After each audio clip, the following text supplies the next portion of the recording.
স্ত্রী অপবিত্র অবস্থায় গোসল না করে ঘরের সব কাজ করতে পারবে কিনা? এই যে একটু আগে বললাম, যত মাসআলা সব মহিলাদের বিরুদ্ধে আর ইমাম সাহেবদের বিরুদ্ধে। এই যে প্রশ্নটা দেখেন, স্ত্রী যদি গোসল ফরজ হয় তাহলে সে ঘরের কাজ করতে পারবে কিনা? কেন স্ত্রীর বেলায় প্রশ্ন আসলে কেন? গোসল ফরজ তো ছেলেরও হয়েছে, পুরুষেরও হতে পারে। তাহলে পুরুষের যদি গোসল ফরজ হয় তার কথা আসতেছে না কেন যে পুরুষ গোসল ফরজ হলে কাজ কাম করতে পারবে কিনা? মাসআলা শুধু মহিলার ব্যাপারে কেন?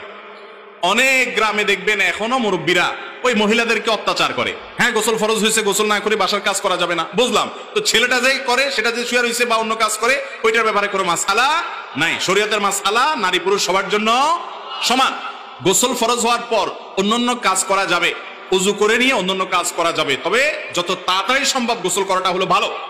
যদি কোনো কারণে দেরি করতে হয় যে আর একটু পরে করবো, এখন হাতে অন্য জরুরি কাজ আছে, সারা যাবে, কিন্তু মাঝখানে উযু করে নেওয়া উত্তম। এটি হাদিস থেকে প্রমাণিত।